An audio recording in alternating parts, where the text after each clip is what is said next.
ये नारी गरिमा, नारी स्वावलंबन और नारी के तेज का प्रतीक है।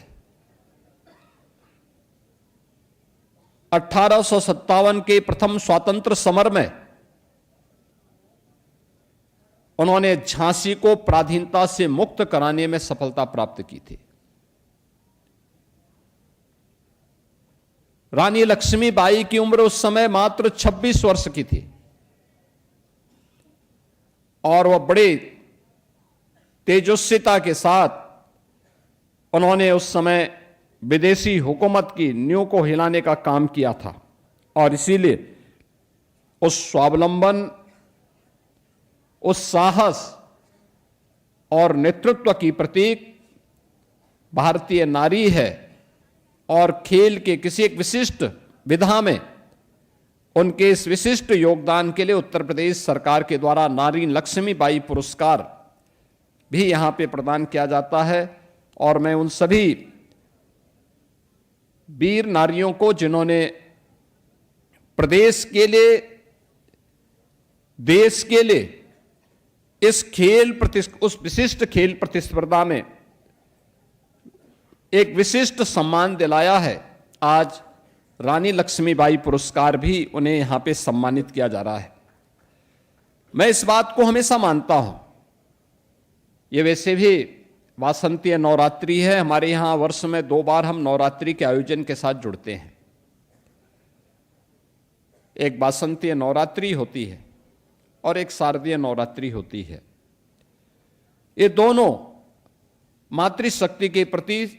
भारत की सनातन परंपरा के समर्पण और श्रद्धा के प्रतीक पर्व हैं। हम इन 9 दिनों में जगत जननी मां भगवती का अनुष्ठान करते हैं, उनके अलग अलग रूपों की पूजा करते हैं और यह उपासना इस बात का प्रतीक होता है कि जो भी समाज नारी शक्ति के प्रति इस सम्मान को बनाए रखेगा, वह अपने सतत विकास के अभियान को आगे बढ़ाने के साथ ही एक लंबे समय तक अपने स्वयं के वजूद को बनाए रखने में सफल होगा। भारत की नारी उसका प्रतीक है और उस प्रतीक को लेकर के आज जहां हमारे यहां तो कहते भी हैं, यत्र नारीस्तु पूज्यन्ते रमन्ते तत्र देवता, यानी जहां पे नारी की पूजा होती है, उनका सम्मान होता है, वहां स्वतः स्फूर्त भाव के साथ दैवीय शक्तियों की कृपा अपने आप ही बरसती है। और इसका मतलब नारी सम्मान, नारी गरिमा की रक्षा और उनके स्वावलंबन के लिए कोई प्लेटफॉर्म उपलब्ध करवाना, ये समृद्धि की एक नई कड़ी को आगे बढ़ाने जैसा होता है। ऐसे ही युवा शक्ति जब आगे बढ़ती है तो युवा शक्ति केवल एक अनुशासन का ही प्रतीक नहीं होती, बल्कि उस अनुशासन और कर्तव्य निष्ठा के साथ साथ राष्ट्र के उज्जवल भविष्य की भी एक महत्वपूर्ण कड़ी होती है। उस महत्वपूर्ण कड़ी को आगे बढ़ाने के लिए आज हम लोगों ने, जब उत्तर प्रदेश सरकार अपने 9 वर्ष के नवनिर्माण के कार्यक्रम के साथ आगे बढ़ रही है, उन स्थितियों में इन दोनों शक्तियों को, युवा वर्ग को भी और नारी शक्ति का भी सम्मान खेल की इन विभिन्न विधाओं के कला, इन सभी अपने इन कर्तव्यनिष्ठ खिलाड़ियों के माध्यम से हम आगे बढ़ा रहे हैं। यह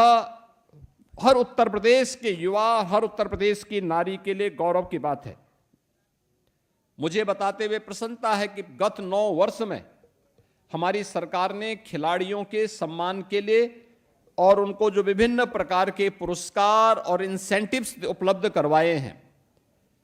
यह राशि लाखों में नहीं है, यह राशि 200 करोड़ की है। 200 करोड़ रुपए हमने खिलाड़ियों को इंसेंटिव के रूप में उन खिलाड़ियों को उपलब्ध करवाए हैं, उनके पुरस्कार के लिए उपलब्ध करवाए हैं। और उस पुरस्कार के रूप में प्रदेश ने उन खेल प्रतिभाओं को आगे बढ़ाने के लिए, जिसमें भारत की समृद्ध परंपरा को आगे बढ़ाया जा सके, जिसमें कबड्डी है, कुश्ती है, खो खो है, अन्य तमाम प्रकार के खेल हैं, इन सभी को हम लोगों ने आगे बढ़ाने का काम किया है और प्राचीन काल से हमारे गुरुकुलों का ये महत्वपूर्ण हिस्सा रहा है।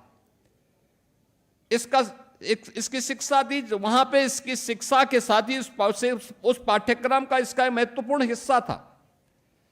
आश्रमों के दिनचर्या का एक महत्वपूर्ण हिस्सा हुआ करता था और इसीलिए भारत के अंदर ये सभी चीजें साथ साथ चली हैं और उत्तर प्रदेश